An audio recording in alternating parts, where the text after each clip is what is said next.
Welcome to the Become Inspired podcast by Life on Time. Hello and welcome to the third edition of our Become Inspired Series 3 Life on Time podcast. Today we've got Jason Broderick on from a school in Hong Kong. He is a wellbeing lead at his school, and we're going to be talking to him about how he has coped and how his school has coped during the pandemic. So hello, Jason. Hey, good evening. Good evening or good morning over there, right? Yeah. Well, it's just turned 12 o'clock actually. So yeah, just about afternoon. So how's things over there with you?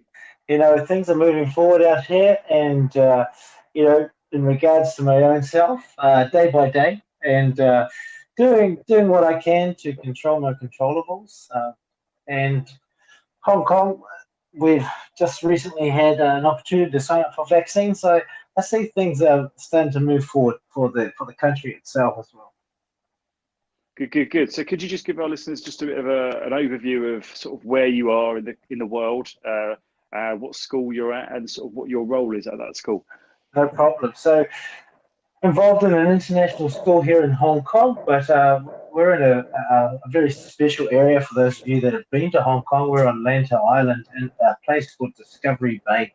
Very unique place. Was originally set up as a resort, and through time, obviously, people have moved into the area, and it's a wonderful community.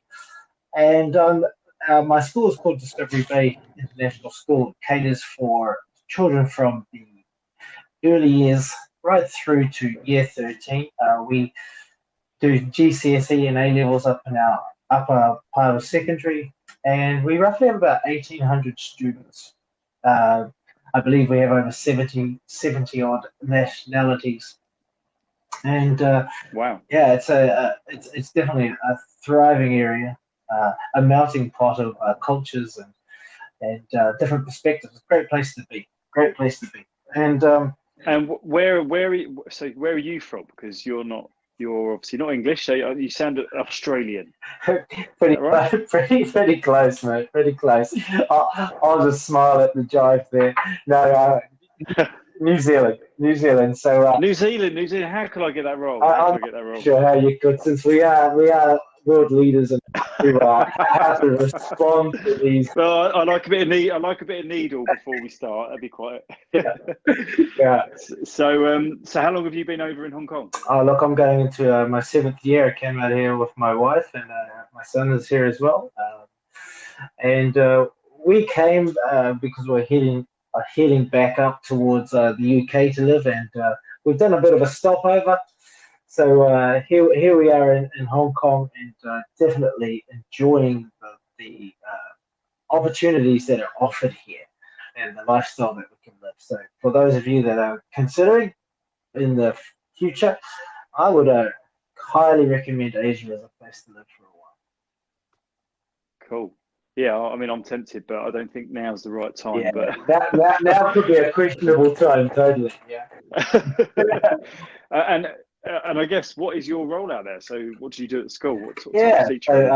so my title is Head of Wellbeing, but it's a varied role, and it's come from a number of things. I was a classroom teacher for many years, and always had a passion towards relationships, and I really developed that over time.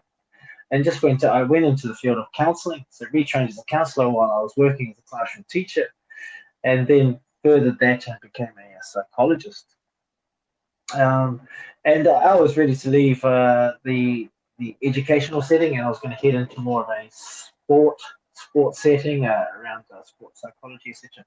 But a wonderful head teacher offered me the opportunity to blend my knowledge of mental health and wellness and the background of being a classroom practitioner, blending those together to create a very unique approach as a school to well-being and positive education and wellness and mental health, and correlating that with academic progress, so that we develop what we see as a holistic individual, offering them the skills that they will require in life.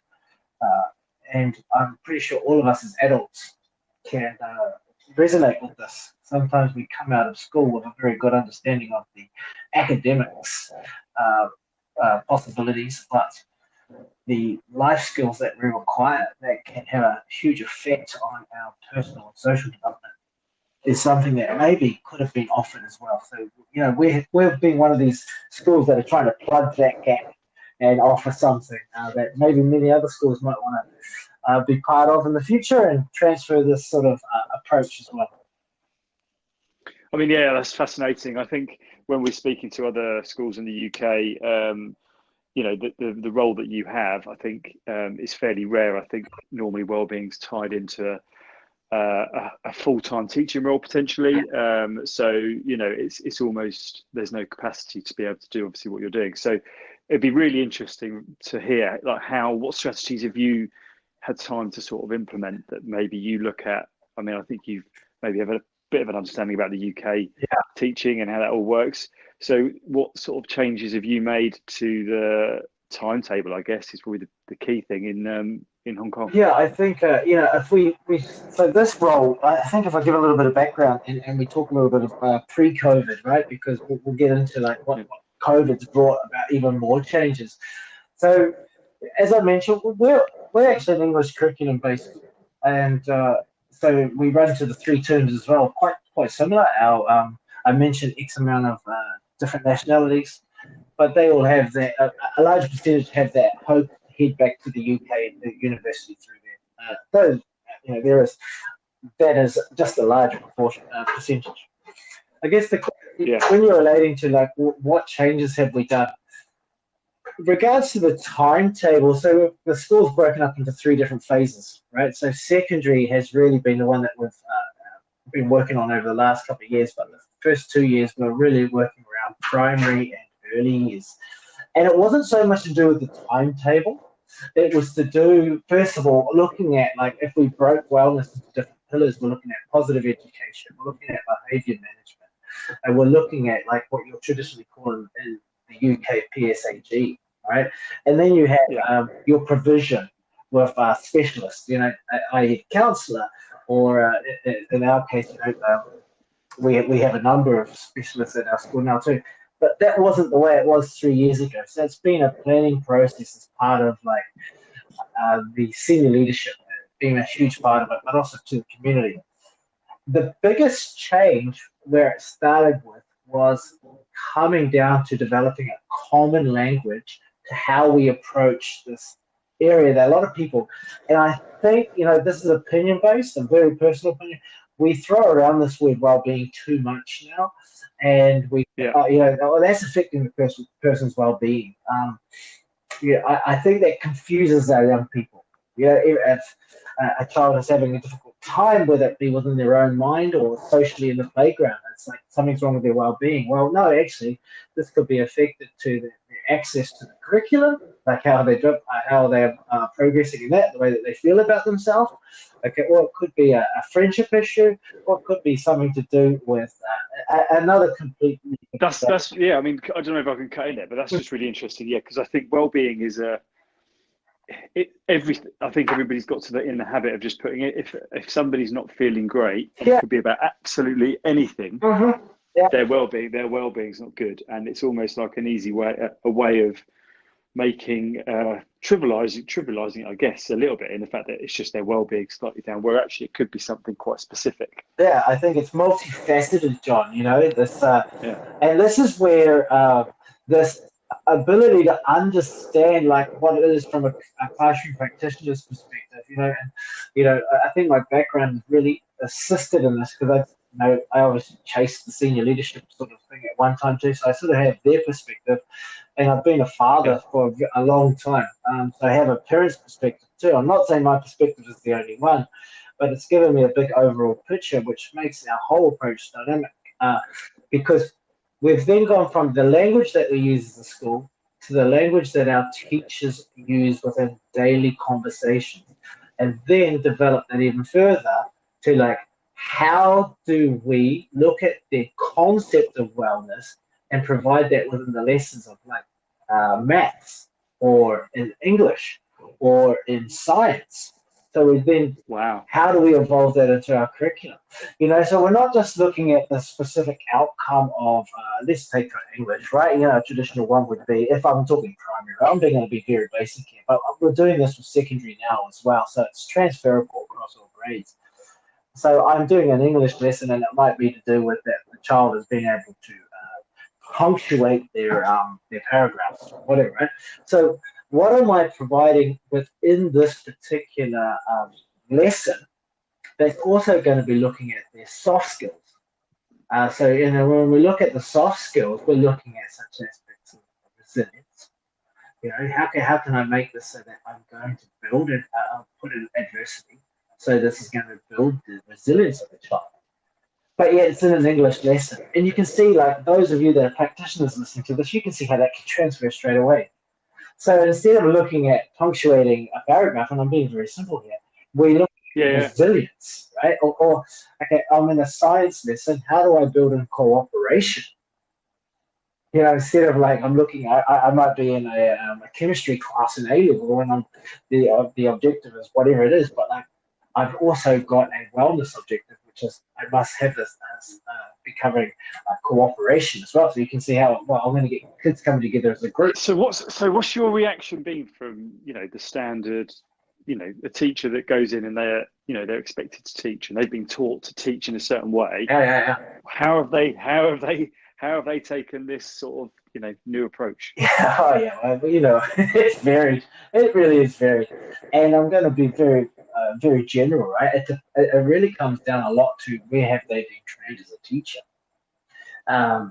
because what has been the importance within that education institution, and this is something we might get into later on in this podcast. But you know, a lot of UK-based teachers are purely taught on the structure of a lesson and meeting objectives and what that's going to look like when it's being assessed.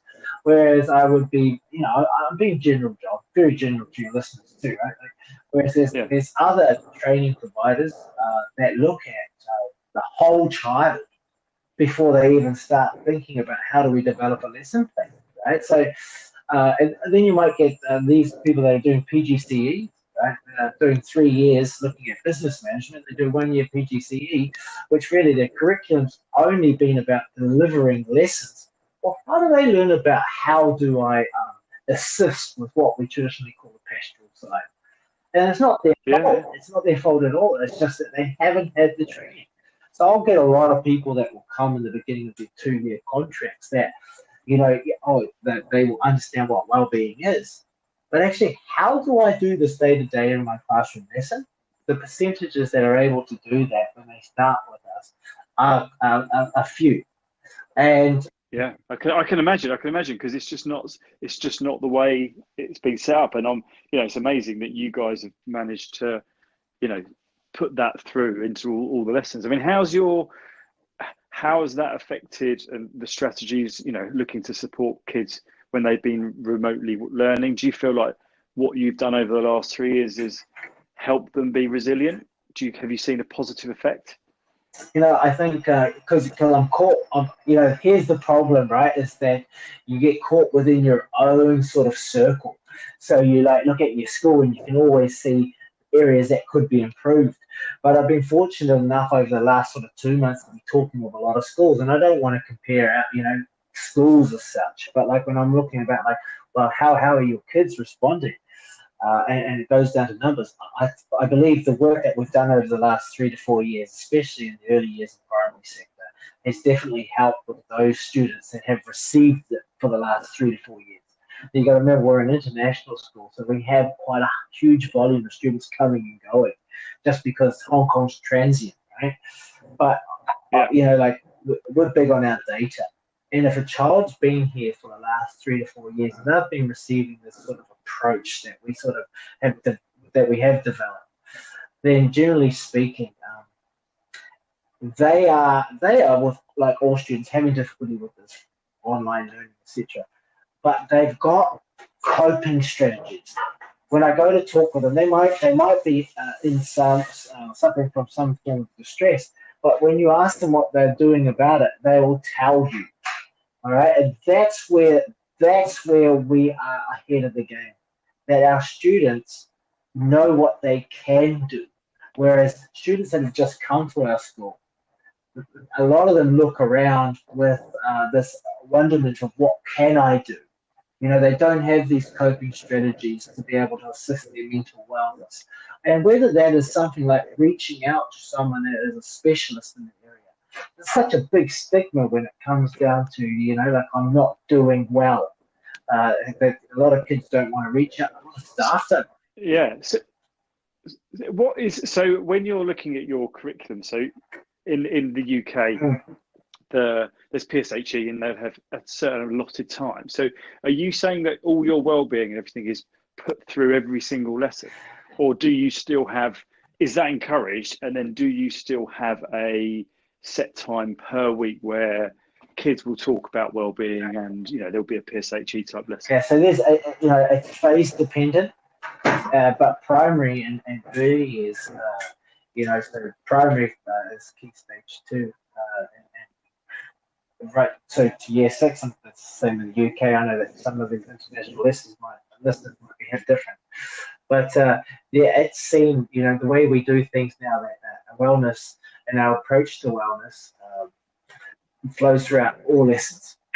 Okay. However, there are specific areas such as relationships and sex education where there are certain things that I know they're statutory in the UK, they're not in international schools, right?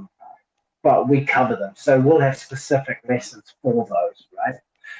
We have a lot of, and we'll get to it eventually, but we have a lot of other processes that happen within the school that we are gathering data about how our kids are doing, and then we provide them with things that we call a deeper dive.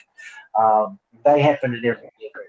But in secondary, we actually have a curriculum which is very similar to PCHE. In fact, it's based on the 3 components of PCHE, health and well-being, this living in the right world. Yeah. So we call it learning for life. So we have a specific lesson for that in the secondary curriculum. But a lot of it's also delivered through what we see as traditional form time. However, as I mentioned to you, we're now working on secondary. So the vision is in the next 2 years that we would be removing the necessity for a learning for life lesson. Because rewind back 4 years, early years and primary used to run learning for life lessons as well, which have developed to where they're at now. So that's, this has been a number of years to get to this stage, but within 2 years' time, learning for life lessons won't happen as such in secondary life. Because you will be so confident that they'll be delivered actually just in the normal standard lessons. Yeah. It will go through English, it will go through humanities, it will go through geography, and then when it gets into A-level time, obviously we'll be delivering that in, like all schools sort of do, through that sort of like approaching university life or life beyond post-secondary life, So it will be delivered in ways such as that. And these plans are currently being implemented through such like the Director of Studies and stuff. So it's not just me. I just happen to have the title that gets to sort of like oversee it all. But this is a team, right? Like, well, I was going to say, because this must mean that your staff have all been upskilled in the way that they teach. To be able to say that, Yeah, John, I wouldn't want to undermine their abilities that they walked into, but I definitely feel that a larger percentage of them, pre-COVID, John, I want to be really clear here, because just like every school, we've had real difficulties being able to continue with what we would see as traditional staff training on PD days and stuff. But I'm pretty sure most staff would agree with me, that they have picked up more than they have been able to, and came in with, or we've strengthened what they already did know, right? We have other areas, so all of the staff are given the opportunity to become part of the active listening team. Now, the active listening team is pretty much creating a community within our school of what we probably see as first response counsellors. So they're not counsellors, but they're all trained in the ability to be able to do the questioning and the listening and the techniques supplied by that, which is going to give most of our students, and we don't only offer it to our students, we offer it to our parent community as well, the opportunity to have someone to listen to them and know how to follow out that process. But it also offers an opportunity for staff to talk to staff.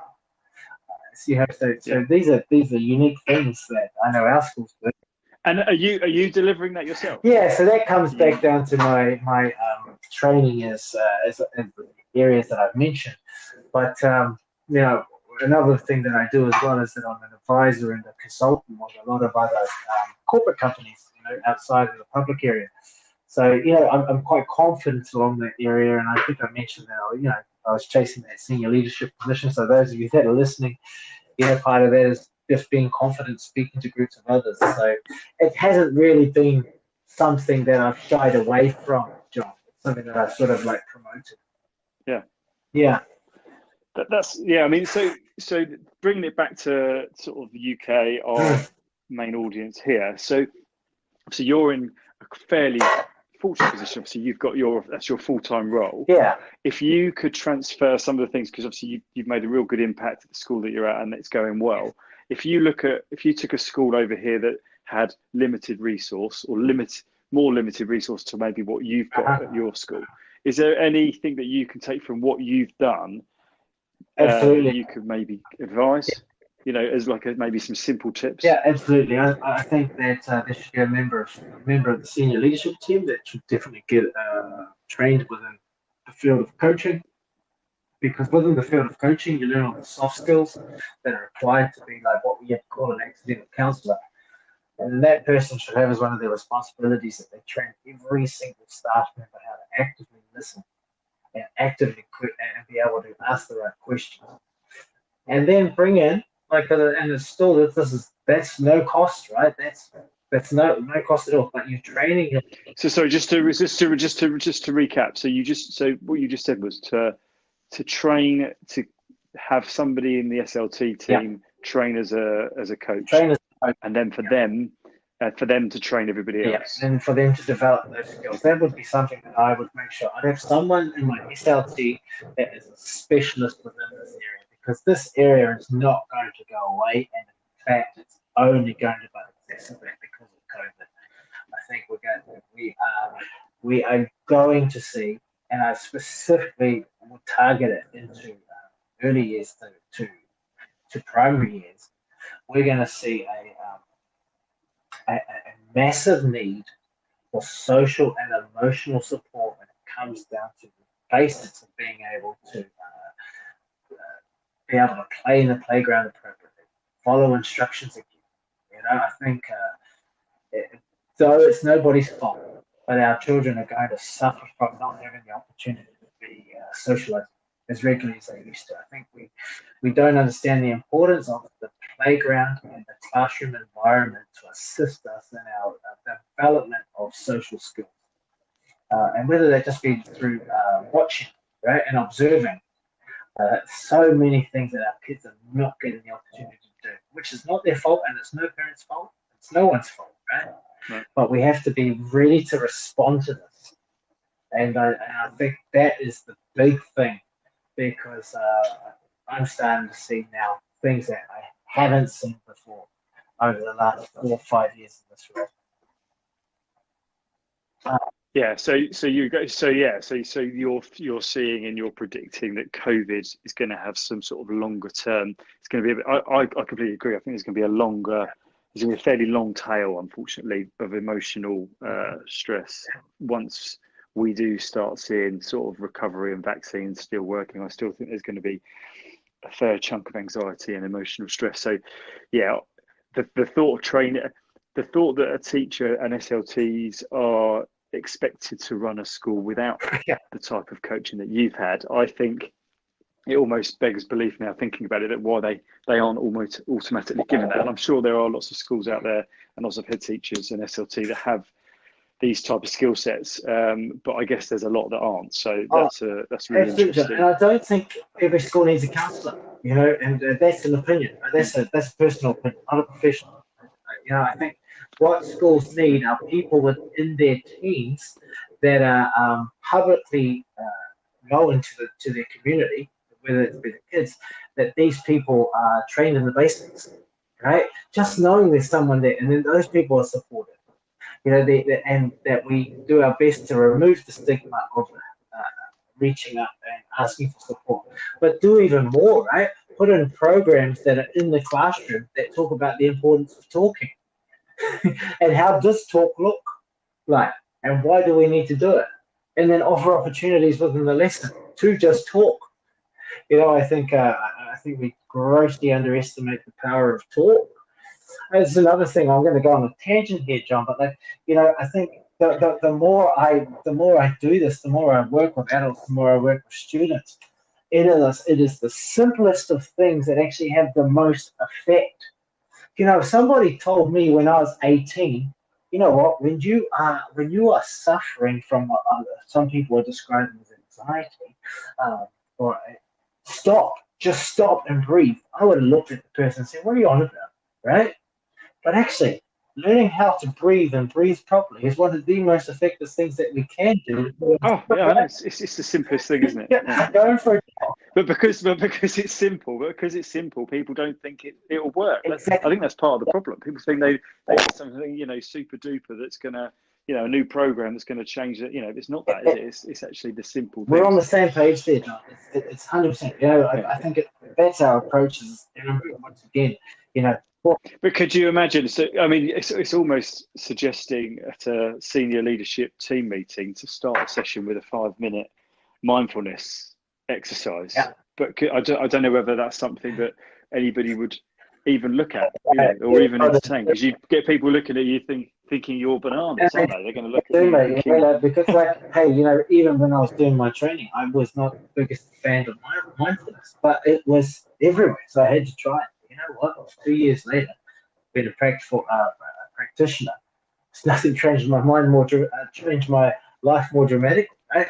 But it's that constant practice. So yeah, when I walk into a class of like 17, 18-year-olds, and before we're allowed to start, we do 10 minutes worth of breathing, guided meditation. Now we're nearly a year and a half into it, and if I miss it, they're like, why aren't we doing our guided practice, right? We got to put our kids into this habit. It's habit, is it? Yeah, of course they're all going to raise their eyebrows. Yeah. That's why adults, when you walk into a room of adults and you say, let's do some mindfulness, if it's a room of 100, 2 or 3 will be like, yeah, absolutely, because they practice it.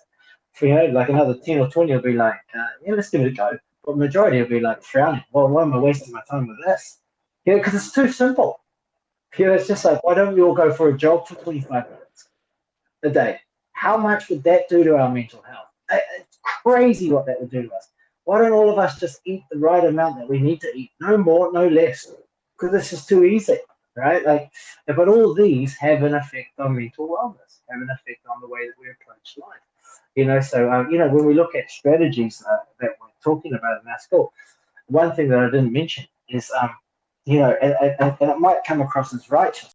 All right, so, one of the things that I should have mentioned before that we're doing as a school, and I don't want to come off that, our approach is the only approach.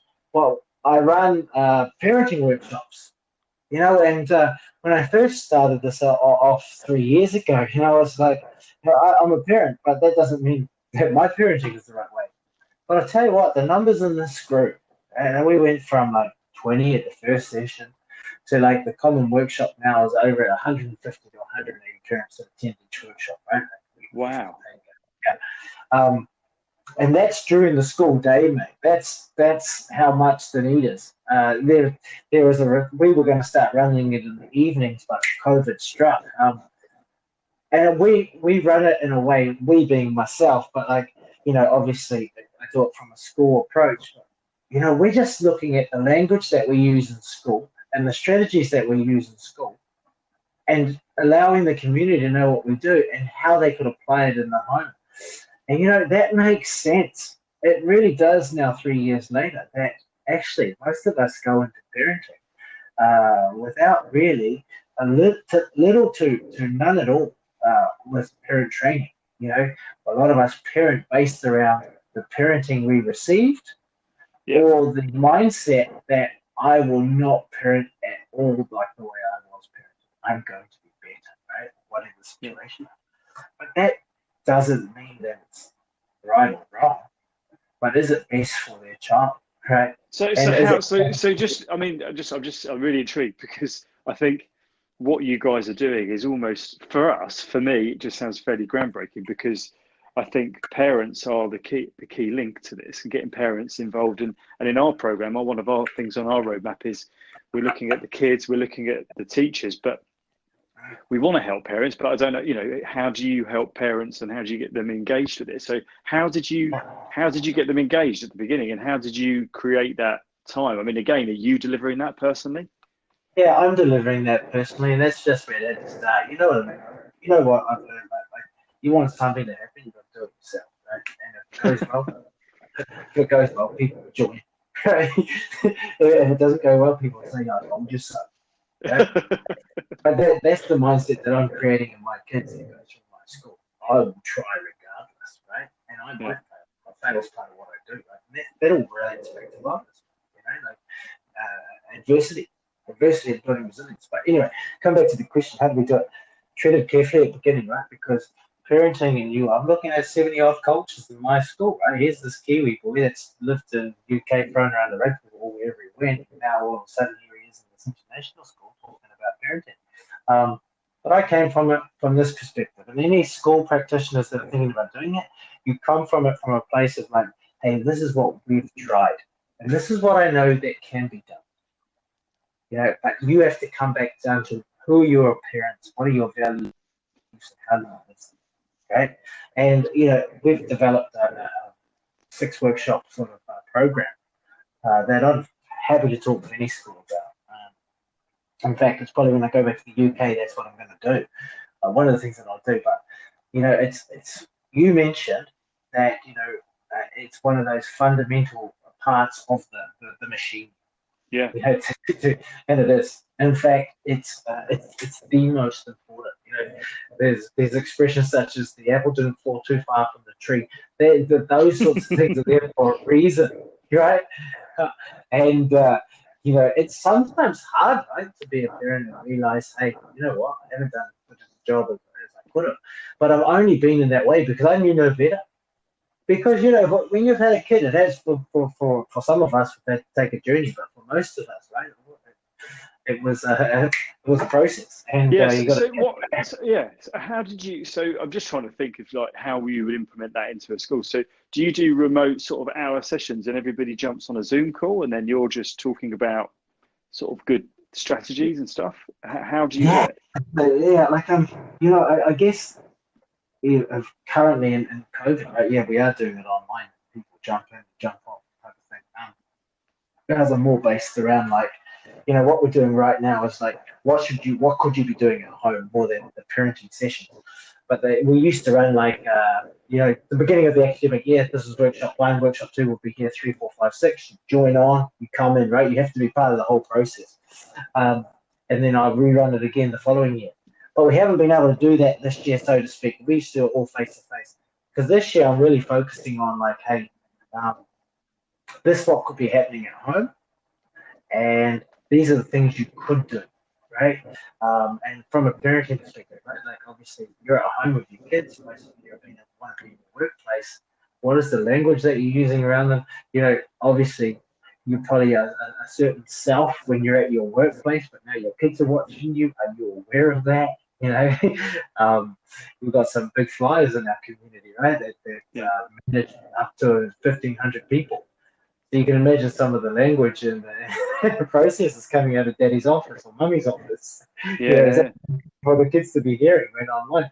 I had a funny story of a colleague that wasn't so funny if you really think about it, but she was trying to get she was talking to one of her kids online, and it was dad in this case in the background, expletives galore. But the Zoom call was on, and 20 odd different kids were listening in. Right, so how are we capable of that? No one told us about that in teacher training. Whose fault is it? No one's.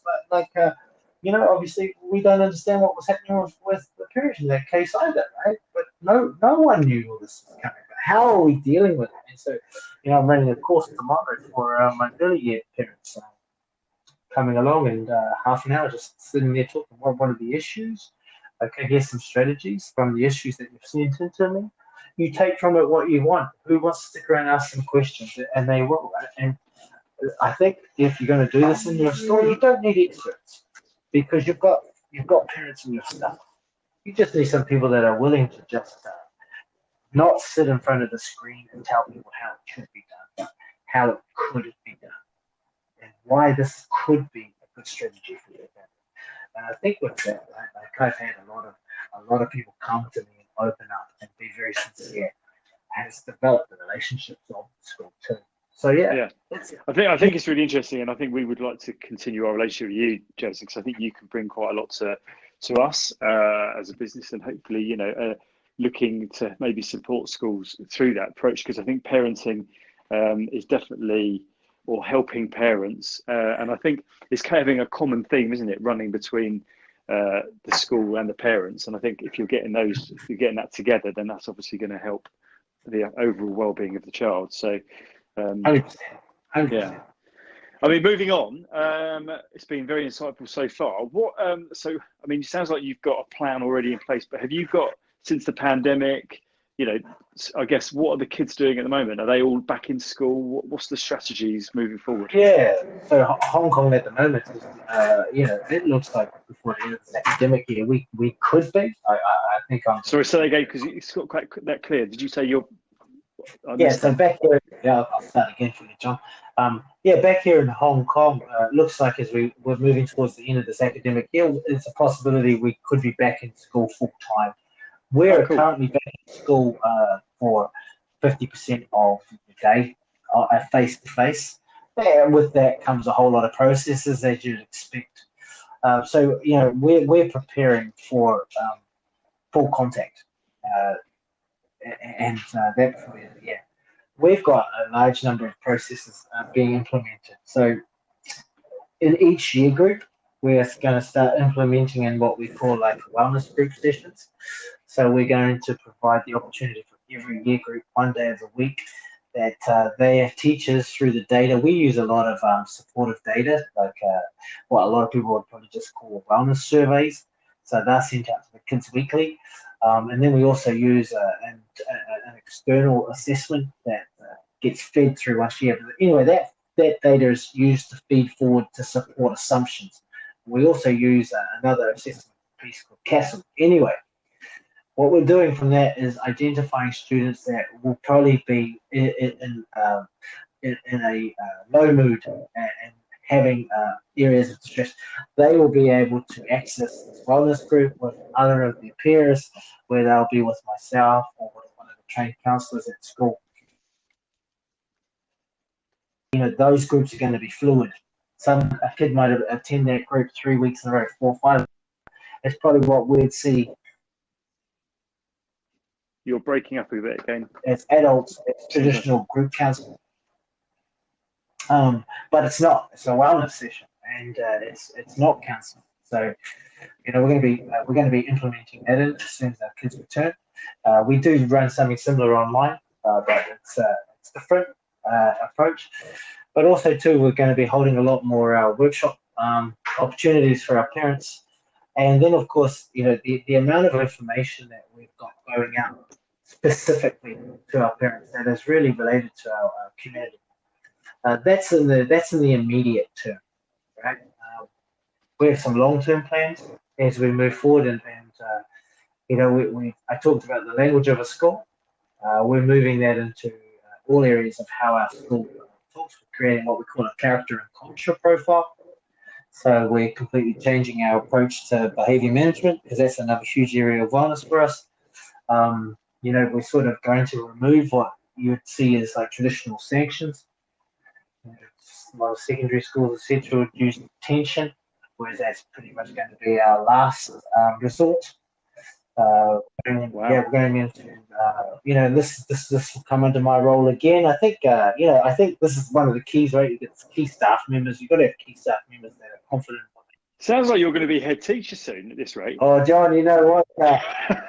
There was once upon a time a dream for that, and no offense to head teachers, but I love being hands-on, right? I think we'll have a podcast another time and talk about my opportunities I had in those types of roles.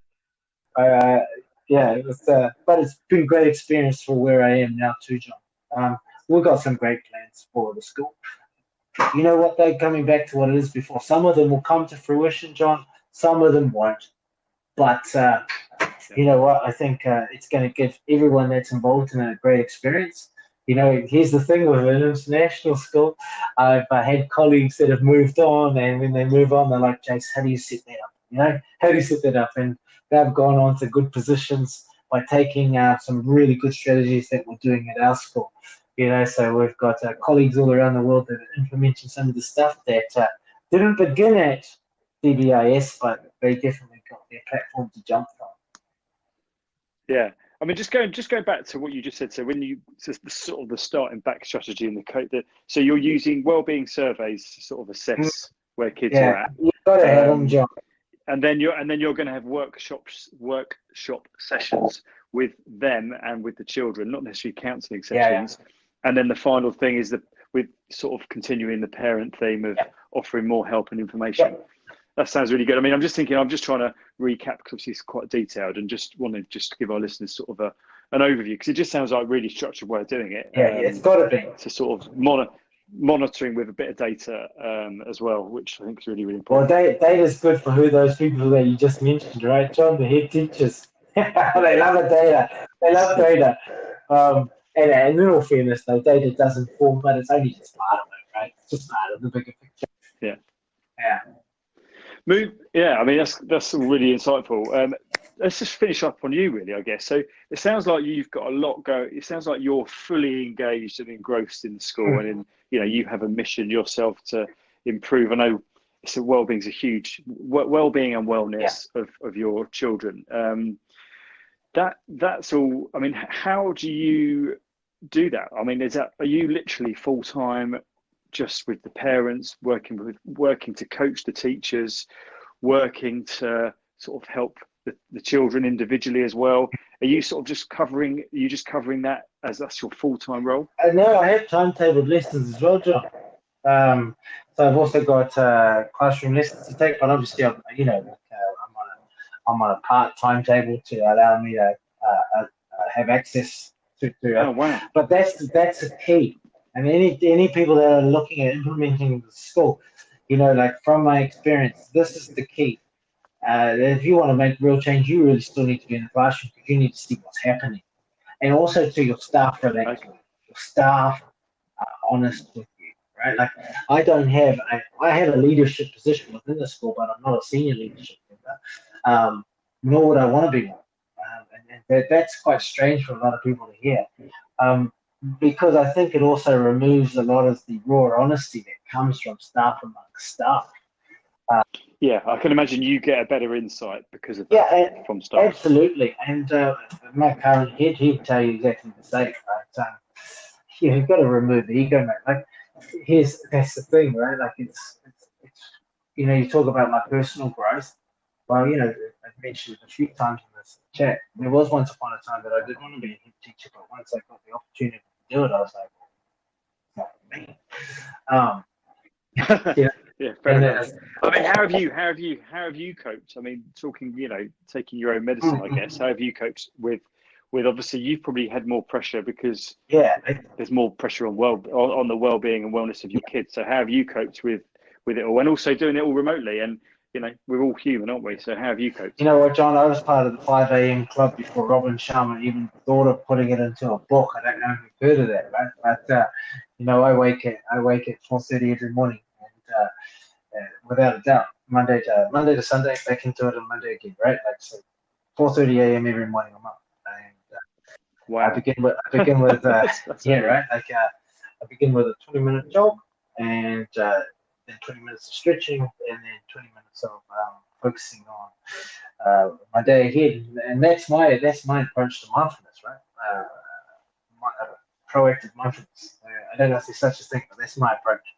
And other days I'll do something a little bit different. depending on where I'm at.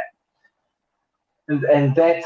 What time do you go to bed? If you wake up at 4:30, what time do you go to bed? You know what? I'm generally trying to put my head down about 9:30 during the school. Yeah. So pretty early in the weekends. Might start a little bit later, but my pillars are huge for me. And my pillars, when I talk about my pillars, one of them you just mentioned, sleep. Right? I try to get a decent amount of sleep. Diet's huge during this COVID period. It's been, if not at the top of the pillars, right? Just making sure that I'm eating well, not eating too much, right? And then the third one is my exercise, right? So if I have my exercise well, my sleep well, and my nutrition well, and I'll say this to any of your listeners, if they get that nailed, that works for them, right? Because we're all different, but it's got to work for you. If you get that nailed, 80% to 85% of your time in life is going to be balanced. If there are moments in your life that are unbalanced and you're suffering from some form of simple stress, anxiety, depression, or distress in all areas, look at one of those pillars, and I'll guarantee you that the majority of us, one of those pillars will be out. You just work on it. What I mean by being out, I mean I haven't slept well for the last week, right? I'll try to get better sleep.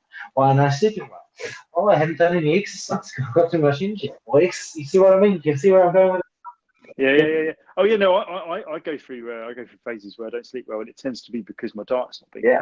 Well, I've not exercised. So if I'm eating well and I'm exercising, then I'll sleep better. And then, but it's an up and down slope, isn't it? And and I guess you're exactly the same. You have blips, don't you? And I think it comes back. So I think right? that's what good. we were talking about 20 minutes ago. When I talk about it, right? It's too simple to do just every day. You're telling me my mental health could be, right? Yeah, and you know what? If you can, once every now and then a week, just stop and listen to yourself breathing, right? You're like, what are you on about, Jason? You know what I mean? Like, I'm not going to help, man. I was like, I would have said the same thing to before I did all this, Jon. But habit, great habit.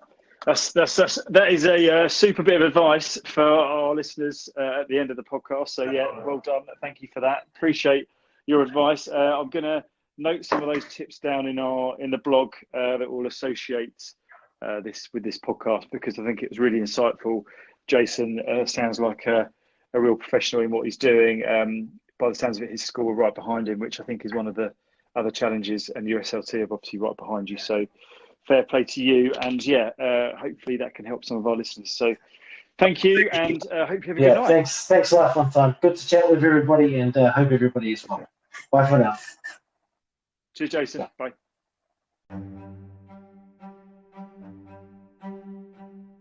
If you are looking to improve wellbeing and personal development at your school, then trial our youHQ platform for free. It's built with teachers and schools in mind. It can help improve student and teacher wellbeing and personal development. It can measure impact. It can manage new and existing PSHE resources. It offers 24/7 remote learning. It has access to innovative wellbeing teaching resources created by health professionals. And it allows you to monitor the mood of your teachers and students with our mood indicator tool and surveys. For more information, visit www.lifeontime.co.uk.